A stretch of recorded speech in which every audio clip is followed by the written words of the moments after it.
Investasi data center jadi ancaman di Batam. Mampukah Batam menyediakan daya listrik dan air untuk pendingin? Pusat data center minim manfaat, karena minim tenaga kerja tanpa pajak tapi menyedot air bersih dan listrik yang besar. Investasi pusat data center di Batam tidak menyerap tenaga kerja, tidak menghasilkan pajak dan menggunakan listrik dan air yang besar. Sementara Batam tidak memiliki sumber air bersih, kecuali air hujan. Minim serap tenaga kerja dan tanpa pajak. Dengan pusat data center itu, hanya bisa mempekerjakan atau menyerap puluhan tenaga kerja. Dengan daya sebesar itu untuk pusat data center, hanya mampu menyerap puluhan tenaga kerja. Jika digunakan untuk industri elektronik dan galangan kapal, mampu menyerap puluhan ribu tenaga kerja. Pusat data center juga tidak menghasilkan pajak bagi negara. Mengapa Singapura hendak memindahkan data center ke Batam? Pusat data center membutuhkan konsumsi energi tinggi. Pada 2020, data center menyumbang 7% dari total konsumsi listrik Singapura. Data center membutuhkan air sangat besar untuk pendinginan, menjadi isu krusial bagi negara kota kecil. Untuk mengurangi ancaman terhadap listrik dan air, Singapura fokus pada keberlanjutan.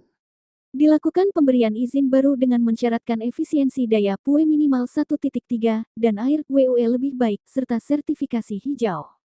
Peta Jalan Data Center Hijau 2024 mengalokasikan kapasitas baru 300 MW plus jika memenuhi kriteria hijau dan mendorong energi terbarukan, serta efisiensi di tingkat perangkat keras lunak. Singapura kini membangun data center dengan standar keberlanjutan yang sangat tinggi, berfokus pada kualitas daripada kuantitas. Perbandingan kebutuhan listrik dan tenaga kerja di Amerika Serikat. Kampus Google seluas 500 hektar dan listrik berkapasitas 500 MW di Kansas City, kebutuhan listrik lebih besar dari kota San Francisco.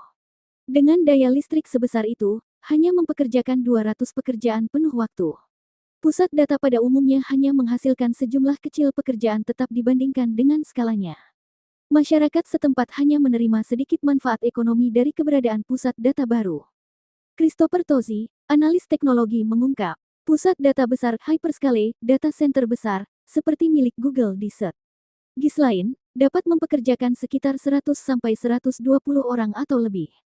Pusat data menengah, fasilitas dengan kapasitas 12 MW seringkali membutuhkan sekitar 20 hingga 22 staf operasional agar berjalan efektif. Pusat data kecil lokal, untuk pusat data skala kecil, jumlah staf mungkin lebih sedikit, namun biasanya tetap membutuhkan tim teknisi seperti administrator sistem dan manajer yang bekerja dalam shift.